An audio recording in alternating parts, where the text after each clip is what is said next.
Hello, and welcome back to Lean on Success, where process improvement is self improvement. My name is Ben. I'm a Lean Six Sigma Master Black Belt, and today I have a confession to make. This channel is called Lean on Success, but I, as a human being, am not very lean. I am fat.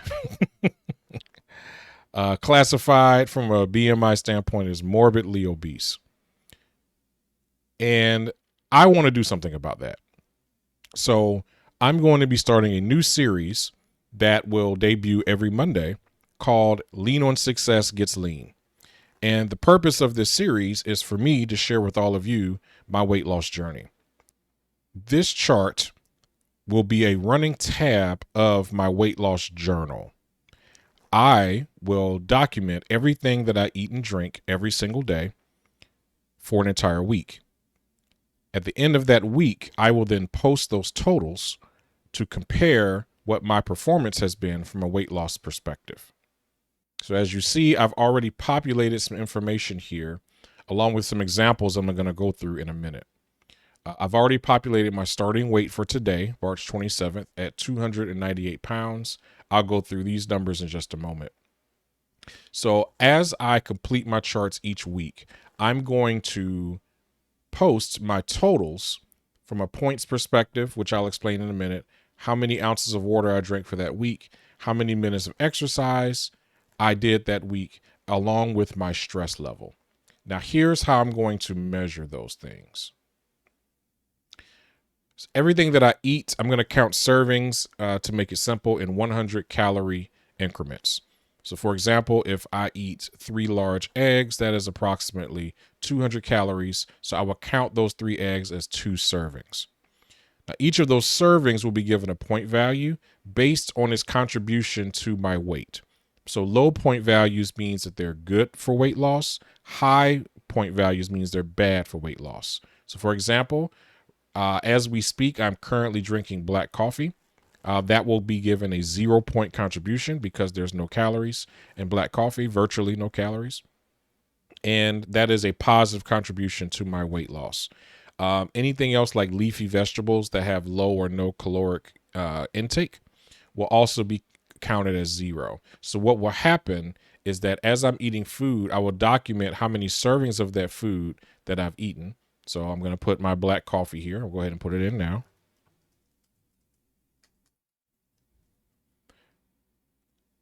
I'm going to say 2 servings of that. Now, even though it doesn't have a caloric intake, I'm counting each serving as 1 cup, but it has a point total of 0, which means my total points will be 0. Now, pretty soon here, I'm going to do my normal breakfast of 4 eggs and 4 bacon. Now, my 4 eggs, I'm going to count that again as 2 servings because 4 eggs will be approximately 250 calories. So I'm going to actually round that up to 3.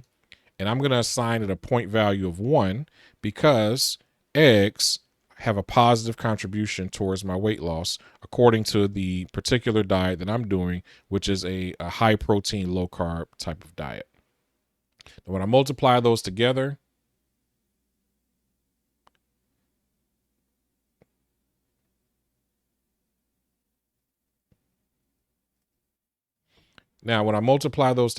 that gives me a total of 3 points.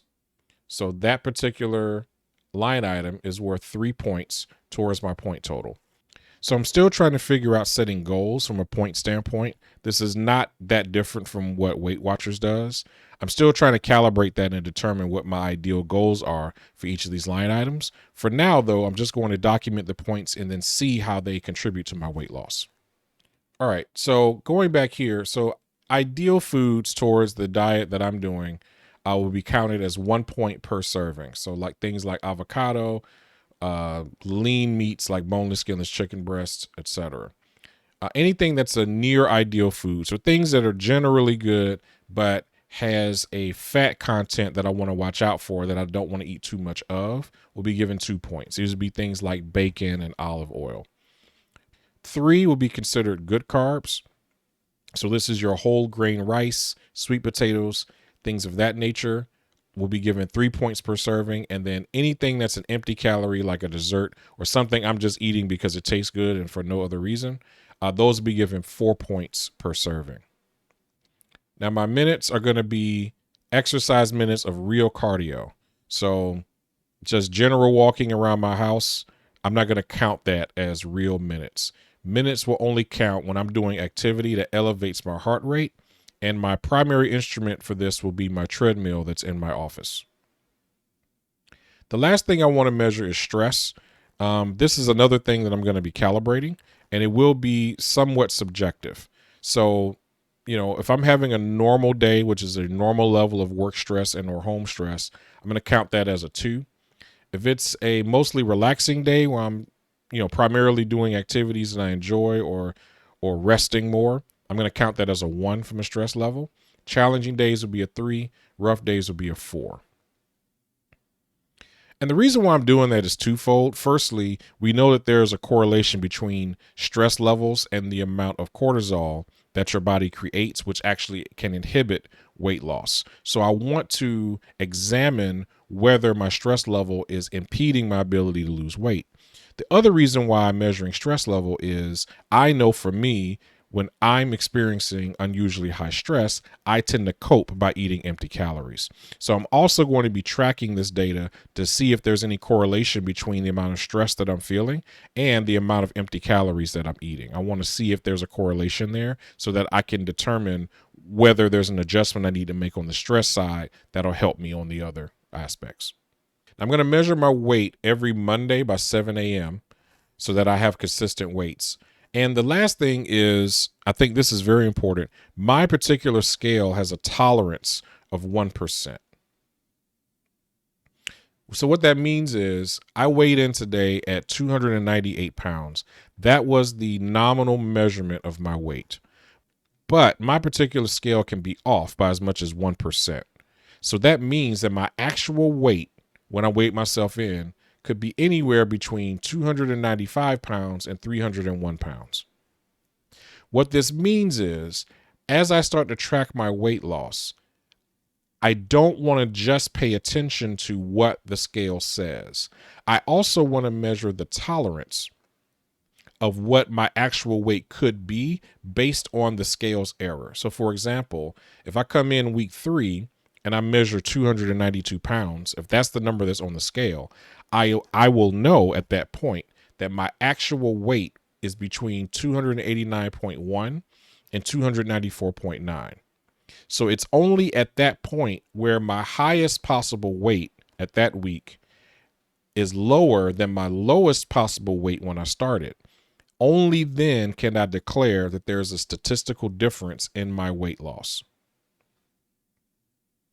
And this is something I'm going to be emphasizing throughout this journey because we know that there's fluctuations within our body, that our body's weight can fluctuate very greatly based on a number of factors throughout the day, which is why I'm not taking daily measurements. I want to be able to smooth out that variation as much as possible.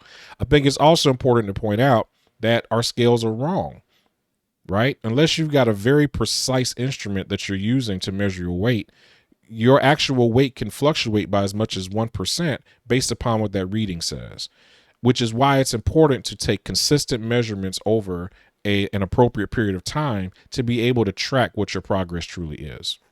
So that's it. I really encourage all of you to take this journey with me. I will be posting short form videos every Monday that'll be keeping track of my progress and keep you updated on what's going on. Thanks so much for watching. Until next time.